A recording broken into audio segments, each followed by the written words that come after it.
ಎಲ್ಲರಿಗೂ ಮತ್ತೊಮ್ಮೆ ನಮಸ್ಕಾರ. ಕಾಲೇಜು ಶಿಕ್ಷಣ ಇಲಾಖೆಯ ಕಲಿಕಾ ನಿರ್ವಹಣಾ ವ್ಯವಸ್ಥೆಯ ಬೆಂಗಳೂರು ನಗರ ವಿಶ್ವವಿದ್ಯಾಲಯದ BA 4ನೇ ಸೆಮಿಸ್ಟರ್ನ ಪಠ್ಯವಾದಂತಹ ಕನ್ನಡ ಭಾಷೆ ಸುವರ್ಣ ಸಂಪದದ ಒಂದು ಲೇಖನವಾದಂತಹ ಮಾನವೀಯತೆ ಅಂತಾರಲ್ಲ, ಅದರ ಮುಂದುವರಿದ ಭಾಗ. ನಾನು ಡಾಕ್ಟರ್ J. ರಾಜಗುಂಡಾಪುರ, ಕನ್ನಡ ಸಹಾಯಕ ಪ್ರಾಧ್ಯಾಪಕರು, ಕನ್ನಡ ಸ್ನಾತಕೋತ್ತರ ಮತ್ತು ಸಂಶೋಧನಾ ಕೇಂದ್ರ, ಸರ್ಕಾರಿ ಕಲಾ ಕಾಲೇಜು, ಬೆಂಗಳೂರು. ಇಲ್ಲಿ ಕರ್ತವ್ಯ ನಿರ್ವಹಿಸ್ತಾ ಇದ್ದೇನೆ. ಈ ದೇವನೂರು ಮಹಾದೇವ ಅವರ ಮಾನವೀಯತೆ ಎಂತಾರಲ್ಲ, ಅದರ ಬಗ್ಗೆ ಈ ಲೇಖನವನ್ನು ನಾನು ನಿಮಗೆ ಪ್ರಸ್ತುತಪಡಿಸ್ತಾ ಇದ್ದೀನಿ. ಪ್ರಮುಖವಾಗಿ ದಲಿತ ಸಾಹಿತ್ಯದ ಪರಿಚಯವನ್ನು ನಾವು ಕಲಿಕಾ ಉದ್ದೇಶಗಳಲ್ಲಿ ನೋಡ್ಬೋದು. ದಲಿತ ಸಾಹಿತ್ಯದ ಸಂವೇದನೆ, ಮಾನವೀಯತೆಯ ಮುಖಗಳು, ಸಾಮಾಜಿಕ ಚಳುವಳಿಗಳು, ಮಾನವ ಸಂಬಂಧಗಳ ಪರಿಚಯ, ಅನ್ಯಾಯದ ವಿರುದ್ಧ ಲೇಖಕರ ಹೋರಾಟಗಳು, ಇವನ್ನು ಈ ಕಲಿಕಾ ಉದ್ದೇಶಗಳಲ್ಲಿ ನಾವು ಪ್ರಮುಖವಾಗಿ ಕಾಣಬಹುದು. ಏನು ಕನ್ನಡದ ಸಾಹಿತ್ಯದ ಚರಿತ್ರೆಯ ಇತಿಹಾಸದಲ್ಲಿ ಪಂಪಪೂರ್ವ ಯುಗ, ಪಂಪಯುಗ, ಬಸವಯುಗ ಮತ್ತು ಹರಿಹರ, ರಾಘವಾಂಕ, ದಾಸ ಸಾಹಿತ್ಯ ಇವನ್ನೆಲ್ಲವನ್ನು ಮುಗಿದ ನಂತರ ಬಂದಂಥದ್ದು ಕನ್ನಡ ಸಾಹಿತ್ಯಕ್ಕೆ ಒಂದು ಹೊಸ ಅಲೆಯನ್ನು ಹುಟ್ಟಾಕ್ತಂಥದ್ದು ಪೂರ್ವದ ಹಳೆಗನ್ನಡ ಸಾಹಿತ್ಯ, ಹಳೆಗನ್ನಡ ಸಾಹಿತ್ಯ, ನಡುಗನ್ನಡ ಸಾಹಿತ್ಯ, ಹೊಸಗನ್ನಡ ಸಾಹಿತ್ಯ. ಇದು ಈ ಹೊಸಗನ್ನಡ ಸಾಹಿತ್ಯ ಹೊಸ ಹುಟ್ಟನ್ನು ಹುಟ್ಟುಹಾಕ್ತು. ಭಾರತಕ್ಕೆ ದೇಶೀಯರ ದಾಳಿ ಮತ್ತು ಭಾರತದಲ್ಲಿ ಇಂಗ್ಲೀಷ್ ಸಾಹಿತ್ಯದ ಮತ್ತು ಇಂಗ್ಲೀಷ್ ಭಾಷೆಯ ಒಂದು ಸಂಚಲನ ಕನ್ನಡ ಸಾಹಿತ್ಯದ ಹೊಸ ಅಧ್ಯಯಕ್ಕೆ ಕಾರಣವೂ ಕೂಡ ಆಯಿತು ಅಂದರೆ ತಪ್ಪಾಗಲಾರದು. ಹಾಗಾಗಿ ಈ ನಾವು ಆಧುನಿಕ ಕನ್ನಡ ಸಾಹಿತ್ಯದಲ್ಲಿ ಪ್ರಮುಖವಾಗಿ ನವೋದಯ ಸಾಹಿತ್ಯ, ಪ್ರಗತಿಶೀಲ ಸಾಹಿತ್ಯ, ನವ್ಯ ಸಾಹಿತ್ಯ ಮತ್ತು ನವ್ಯೋತ್ತರ ಸಾಹಿತ್ಯ. ಈ ನವ್ಯೋತ್ತರ ಸಾಹಿತ್ಯವೇ ಬಂಡಾಯ ದಲಿತ ಸಾಹಿತ್ಯ ಅಂತಕ್ಕಂಥದ್ದು. ಹಾಗಾಗಿ ನಾನು ಈ ದಲಿತ ಸಾಹಿತ್ಯವನ್ನು ಪರಿಚಯ ಮಾಡಿಕೊಡುವಾಗ ಈ ನಾಡಿನಲ್ಲಿದ್ದಂಥ ಹಲವಾರು ಸಮಸ್ಯೆಗಳು, ವರ್ಗ ತಾರತಮ್ಯಗಳು, ಅಸ್ಪೃಶ್ಯತೆ ಮತ್ತು ಮಹಿಳೆಯರಿಗೆ ಆಗ್ತಾಯಿದ್ದಂತಹ ಅನ್ಯಾಯಗಳು ಎಲ್ಲವೂ ಕೂಡ ಒಂದು ಚಳುವಳಿಯಾಗಿ ರೂಪುಗೊಂಡಂಥ ಕಾಲ ಅದು 70ರ ದಶಕ. ಹಾಗಾಗಿ ಈ ದಲಿತ ಸಂವೇದನೆಯೇ ಈ ಮಾನವೀಯ ಮುಖಗಳನ್ನು ಅನಾವರಣಗೊಳಿಸ್ತಕ್ಕಂತಹ ಸಾಹಿತ್ಯ ಅನ್ನೋ ಮಾತನ್ನು ನಾನು ಹೇಳ್ತಾ ಹೋಗ್ತೇನೆ. ಯಾವುದೇ ಮನುಷ್ಯ ಬಡತನದಲ್ಲಿ ಹುಟ್ಟಬಹುದು, ಆದರೆ ಬಡತನದಲ್ಲೇ ಸಾಯಬೇಕೆಂಬ ನಿಯಮವಿಲ್ಲ. ಆತನ ಜ್ಞಾನ, ಶ್ರಮದಿಂದಾಗಿ ಆತ ಜೀವನದಲ್ಲಿ ಸಾಯಬೇಕೆಂಬ ಮತ್ತು ಉನ್ನತ ಸ್ಥಾನವನ್ನು ಗಳಿಸಬಹುದು. ಬದುಕಿನ ಭರವಸೆಯೇ ಆತನ ಬದುಕಿಗೆ ಅರ್ಥಪೂರ್ಣವೊಂದನ್ನು ತಂದುಕೊಡಬಹುದು ಎನ್ನುವ ಮಾತನ್ನು ಹೇಳ್ತಾ ಹೋಗ್ತಾರೆ. ಉಳ್ಳವರ ಇಲ್ಲದವರ ಜೀವನ ಅರ್ಥವೊಂದನ್ನು ತಂದುಕೊಡಬಹುದು ಮತ್ತು ಈ ಉಳ್ಳವರು ಇಲ್ಲದವರ ಜೀವನ ಮೌಲ್ಯಗಳ ನಡುವೆ ಸಂಘರ್ಷ ನಿರಂತರವಾಗಿ ಈ ಸಮಾಜದಲ್ಲಿ ನಡೀತಾ ಇರ್ತಕ್ಕಂಥನ್ನು ಪ್ರಮುಖವಾಗಿ ನಾವು ಕಾಣ್ತೀವಿ. ಇವತ್ತಿಗೂ ಕಣ್ಣಾರೆ ಕಾಣ್ತಾ ಹೋಗ್ತೀವಿ.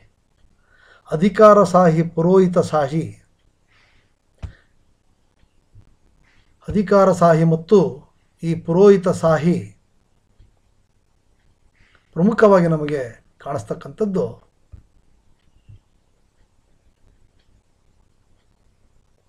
ತಮ್ಮ ವೈಯಕ್ತಿಕ ಸ್ವಾರ್ಥಕ್ಕಾಗಿ, ಲಾಭಕ್ಕಾಗಿ ಧಾರ್ಮಿಕ ಸಾಮಾಜಿಕ ಭೇದ ಭಾವಗಳನ್ನು ಸೃಷ್ಟಿಸಿ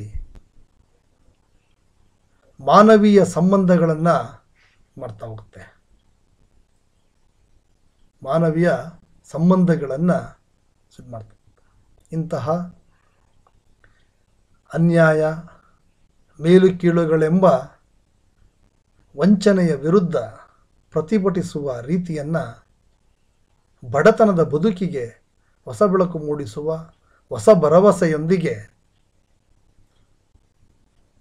ಬದುಕನ್ನು ಕಾಣುವ ಹಂಬಲವನ್ನು ಈ ಲೇಖನ ಸೃಷ್ಟಿಸುತ್ತೆ. ಸಾಮಾಜಿಕ ಅನ್ಯಾಯಕ್ಕೆ ಒಳಗಾಗಿ ಶೋಷಿತರ ಬದುಕಿಗೆ ಸಮಾನತೆಯನ್ನು ಅರಳಿಸುವ ಭರವಸೆಯೊಂದಿಗೆ ಈ ದೇವನೂರು ಮಹಾದೇವರ ಲೇಖನ ರೂಪುಗೊಂಡಿದೆ. ಅದನ್ನು ಪ್ರಮುಖವಾಗಿ ನಾವು ಕಾಣ್ಬೋದು. ಯಾಕೆ ಅಂತ ಹೇಳಿದ್ರೆ, ದೇವನೂರು ಮಹಾದೇವ ಕೇವಲ ಸಾಹಿತ್ಯದಲ್ಲದೆ ಚಳುವಳಿಯಲ್ಲೂ ಕೂಡ ತೊಡಗಿಸ್ಕೊಂಡಿದ್ದಂಥವರು. ಅವರ ಸಾಹಿತ್ಯ ಹೇಗಿದೆಯೋ ಬದುಕು ಕೂಡ ಹಾಗೆ ಮಾಡಿದಂಥವರು, ಮಾಡ್ತಾ ಇರ್ತಕ್ಕಂಥವರು.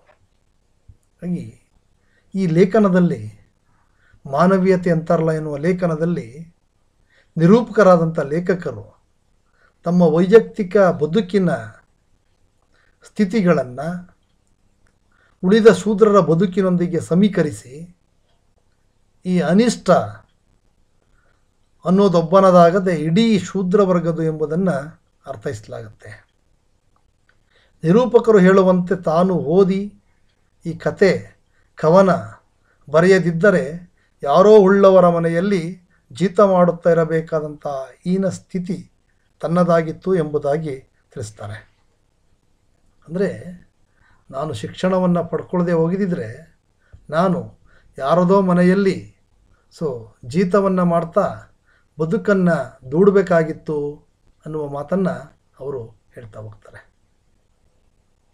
ಅಂದರೆ ಪ್ರಮುಖವಾಗಿ ಈ ದೇವನೂರು ಮಹಾದೇವರವರ ಬಹಳ ನೋವಿನ ಸಂಕಟದ ಕಥೆಗಳನ್ನು ಅವರು ಹೇಳುವಂಥದ್ದನ್ನು ನಾವು ಪ್ರಮುಖವಾಗಿ ಕಾಣ್ತಾ ಹೋಗ್ತೀವಿ. ನೋವಿನ ಸಂಕಟದ ಕಥೆಗಳನ್ನು ತಮ್ಮ ಸಾಹಿತ್ಯದುದ್ದಕ್ಕೂ ಈ ಮಹಾದೇವರವರು ಬರಿತಾ ಹೋಗ್ತಾರೆ. ಅದಕ್ಕೆ ನೀವು ಹಲವಾರು ಅವರ ಕೃತಿಗಳನ್ನು ನಾವು ಕೂಡ ಗಮನಿಸ್ಬೋದು. ಅದಕ್ಕೆ ಒಂದು ಮಾತನ್ನು ಹೇಳ್ತಾರೆ ಅವರು, ಅಕಸ್ಮಾತ್ ಓದಿದವನು ನಾನು. ಅಂದರೆ ನಾನು ಓದಬೇಕು ಅಂತಲೇ ಓದಿಲ್ಲ, ಅಕಸ್ಮಾತ್ ಓದಿದವನು. ಅಲ್ಪ ಸ್ವಲ್ಪ ಅಕ್ಷರ ಕಲಿತು ವಿದ್ಯಾವಂತನೆಂಬ ಹಿರಿಮೆಗೆ ಪಾತ್ರನಾದರೂ ಮನಸ್ಸು ಸೂಕ್ಷ್ಮಗೊಂಡದ್ದು ಸಮಾಜವನ್ನು ವಿವೇಕಲಾರಂಭಿಸುತ್ತದೆ. ಆದಿಜನಾಂಗದವರು ಸಂವೇದನಶೀಲರಾದರೆ ಅದು ನಿಜಕ್ಕೂ ಆತನಿಗೆ ರೌದ್ರ ನರಕವೇ ಸರಿ. ತನ್ನ ಜನಾಂಗದವರು ಸಂಬಂಧಗಳು ಹಸಿವಿನಿಂದ ಸಾಯುವುದು, ಬೀದಿಯಲ್ಲಿ ಭಿಕ್ಷೆ ಬೇಡೋದು, ಜೀವಂತ ಸುಡಿಸಿಕೊಂಡು ನೆರಳುವುದು, ಪ್ರಾಣಿಗಿಂತ ಹೀನಾಯವಾಗಿ ದುಡಿಸಿಕೊಂಡು ನಡೆಸಿಕೊಳ್ಳುವುದನ್ನು ಕಂಡಾಗ ದಣಿಗಳ ಬಾಯಿಂದ ತೂಚಿ ಎನಿಸಿಕೊಳ್ಳುವುದನ್ನು ಕಂಡಾಗ ಎಂಥವರಿಗೂ ಮನಸ್ಸು ಆತಂಕಗೊಳ್ಳುವುದು ಸಹಜವೆಂದು ನಿರೂಪಕರು ಅರ್ಥೈಸ್ತಾರೆ. ಈ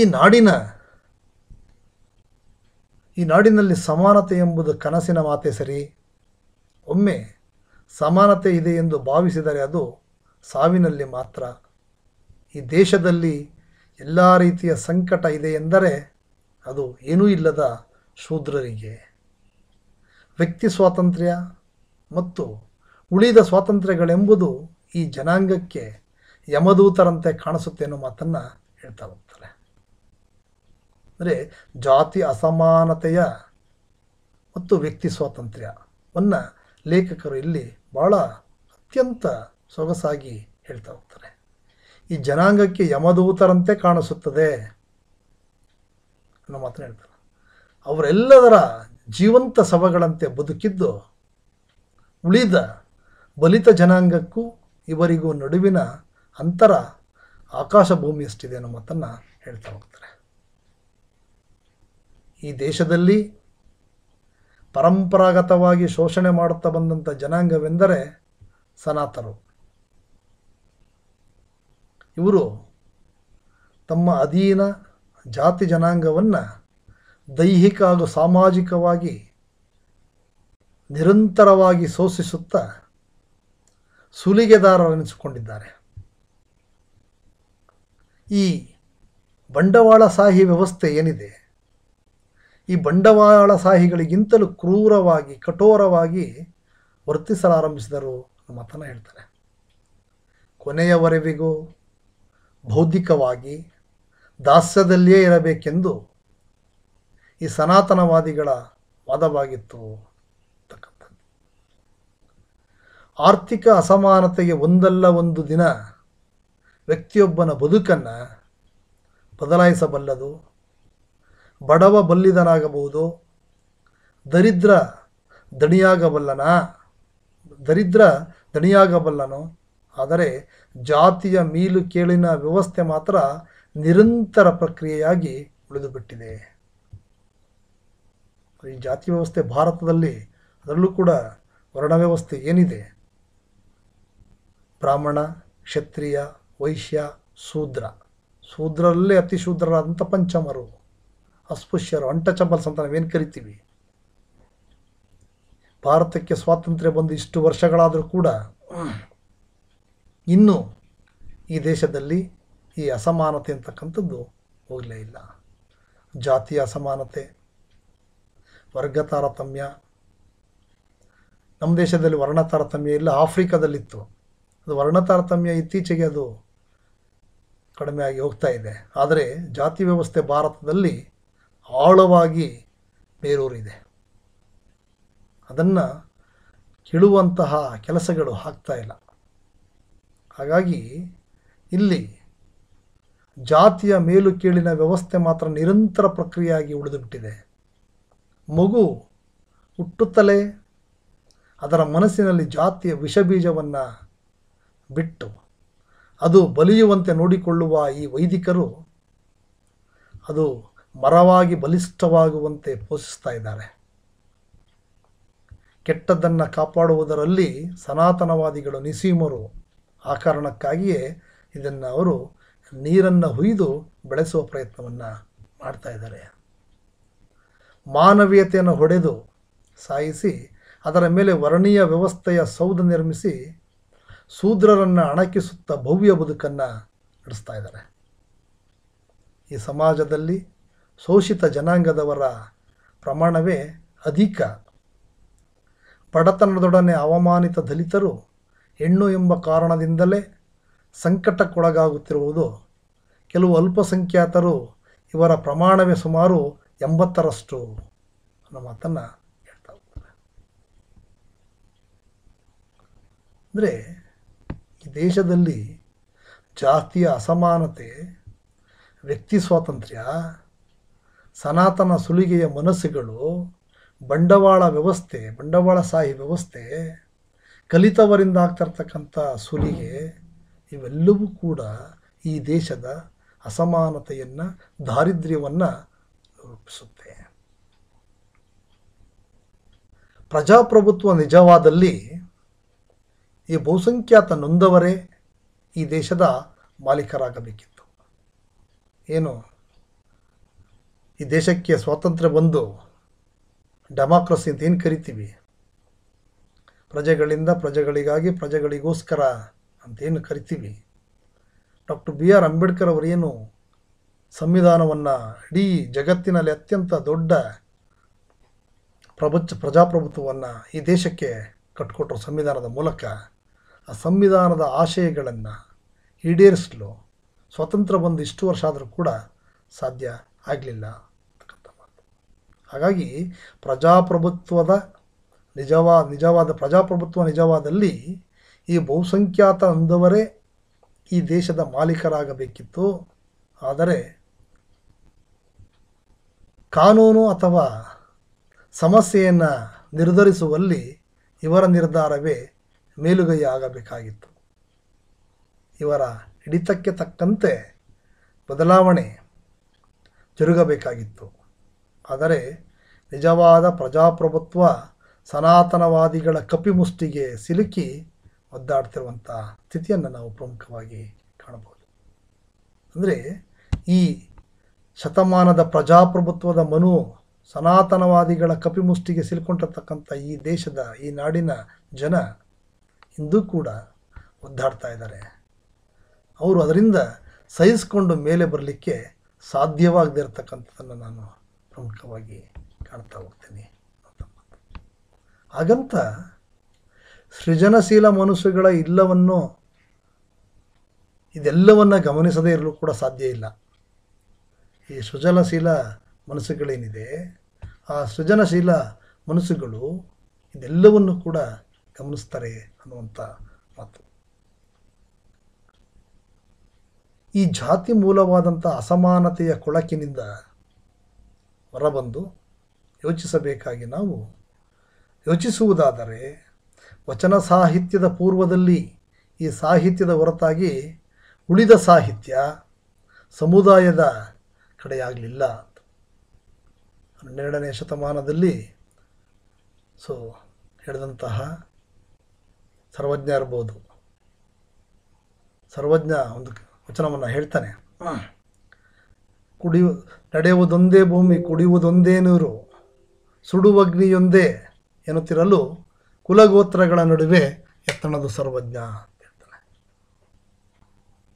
ನಡೆಯುವುದೊಂದೇ ಭೂಮಿ, ಕುಡಿಯುವುದೊಂದೇ ನೀರು, ಸುಡುವಗ್ನಿಯೊಂದೇ ಎನ್ನುತ್ತಿರಲು ಕುಲಗೋತ್ರಗಳ ನಡುವೆ ಎತ್ತಣದು ಸರ್ವಜ್ಞ ಅನ್ನೋ ಮಾತನ್ನು ಹೇಳ್ತಾ ಹೋಗ್ತಾನೆ. ಹಾಗಾಗಿ ಈ ಕೆಲವು ಸೃಜನಶೀಲ ಮನಸ್ಸುಗಳು ಈ ಜಾತಿಯ ಅನಿಷ್ಟವನ್ನು ವಿರೋಧಿಸಿದರೂ ಅವುಗಳ ಮನಸ್ಸು ಸಂಪೂರ್ಣ ಜಾತಿಯ ಮುಕ್ತವಾಗಿಲ್ಲವೆಂಬುದನ್ನು ಕೆಲವು ಸಾಹಿತಿಗಳು ಈ ಹಿನ್ನೆಲೆಯಲ್ಲಿ ಅರ್ಥೈಸಿರ್ತಕ್ಕಂಥದ್ದನ್ನು ಪ್ರಮುಖವಾಗಿ ನಾವು ಕಾಣ್ತಾ ಹೋಗ್ತೀವಿ. ಈ ಜಾತಿ ವ್ಯವಸ್ಥೆಯ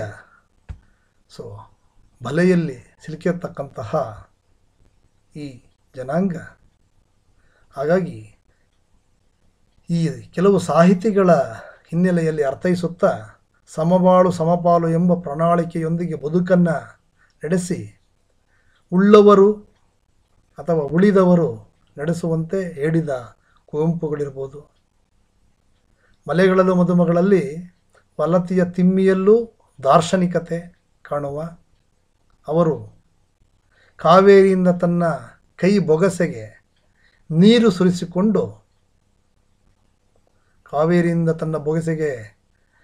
ಸುರಿಸಿಕೊಂಡು ಕುಡಿಯುವ ಗುತ್ತಿಯನ್ನು ತಾನೇ ಒಂದು ಗಳಿಗೆಯಲ್ಲಿ ಸಂವೇದಿಸಲಿಲ್ಲವೋ ಎಂಬಂತೆ ಭಾಸವಾಗುತ್ತದೆ. ಅದರಂತೆ ಕಾರಂತರು ಕೂಡ ಚೋಮನ ದುಡಿಯಲ್ಲಿ ಅವರ ಕಾದಂಬರಿಯಲ್ಲಿ ಕಾರುಣ್ಯಕ್ಕಿಂತ ಕರುಣೆ ಹೆಚ್ಚಿದ್ದು ಚೋಮನ ದುಡಿಯ ದನಿ ಊರಾಚೆ ಬಿದ್ದವನ ದನಿಯಾಗಿ ನಮ್ಮೊಳಗೆ ಮರುದನಿ ಕೊಡಲಿಲ್ಲ ಎಂಬ ಭಾವ ವ್ಯಕ್ತವಾಗುತ್ತೆ. ಇನ್ನು ಪ್ರಗತಿಶೀಲ ಸಾಹಿತ್ಯವನ್ನು ಸಂದೇಶ ಪ್ರಗತಿಶೀಲವಾಗಿತ್ತೆ, ಪ್ರಗತಿಶೀಲ ಸಾಹಿತ್ಯವಂತೂ ಸಂದೇಶ ಪ್ರಗತಿಶೀಲವಾಗಿತ್ತೆ ವಿನಃ ಅದರ ಮನಸ್ಸು ಪ್ರಗತಿಶೀಲದ ಕಡೆಗೆ ಸಾಕಾದಂತಿತ್ತು.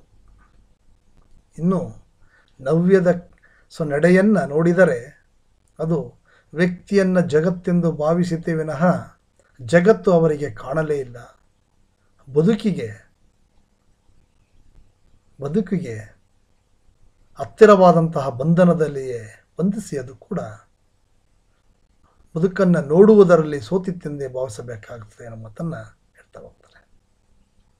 ಹಾಗಾಗಿ ಈ ಕಲಿಕಾ ಫಲಿತಾಂಶಗಳನ್ನು ನಾವು ಗಮನಿಸಿದ್ರೆ ದಲಿತ ಸಾಹಿತ್ಯದ ಹಿನ್ನೆಲೆ, ದಲಿತ ಸಾಹಿತ್ಯದ ನಿಜವಾದಂತಹ ಸಂವೇದನೆ ಏನು, ದೇವನೂರು ಮಹಾದೇವರವರ ಈ ಲೇಖನದ ಸಂವೇದನೆ ಏನು, ಆ ಸನಾತನ ಸುಲಿಗೆ ಮನಸ್ಸುಗಳು ಹೇಗೆ ಈ ಸಮಾಜವನ್ನು ಕಟ್ಟುದೋ, ಈಗಲೂ ಆ ಸನಾತನ ಸುಲಿಗೆಯ ಮನಸ್ಸುಗಳು ಸಮಾಜವನ್ನು ಹೇಗೆ ಕಾಡ್ತಾ ಇದೆ, ಅದರಿಂದ ಹೊರಗೆ ಬರದಂತಹ ಜನ, ಶೂದ್ರರು, ಅಸ್ಪೃಶ್ಯರು ಹೇಗೆ ಪರಿತಪಿಸ್ತಾ ಇದ್ದಾರೆ, ಬಂಡವಾಳಶಾಹಿ ವ್ಯವಸ್ಥೆ ಈ ದೇಶವನ್ನು ಹೇಗೆ ಹಾಳು ಮಾಡ್ತಾ ಇದೆ, ಕಲಿತವರ ಸುಲಿಗೆಗಳು ಈ ದೇಶಕ್ಕೆ ಹೇಗಾಗಿದೆ, ಇವೆಲ್ಲದರ ಹಿನ್ನೆಲೆಯಲ್ಲಿ ದೇವನೂರು ಮಹಾದೇವರವರ ಈ ಲೇಖನ ಅತ್ಯಂತ ಬಹಳ ಮುಖ್ಯವಾದ ಪಾತ್ರವನ್ನು ವಹಿಸುತ್ತೆ ಮಾತನ್ನು ನಾನು ಇಲ್ಲಿ ಹೇಳಲಿಕ್ಕೆ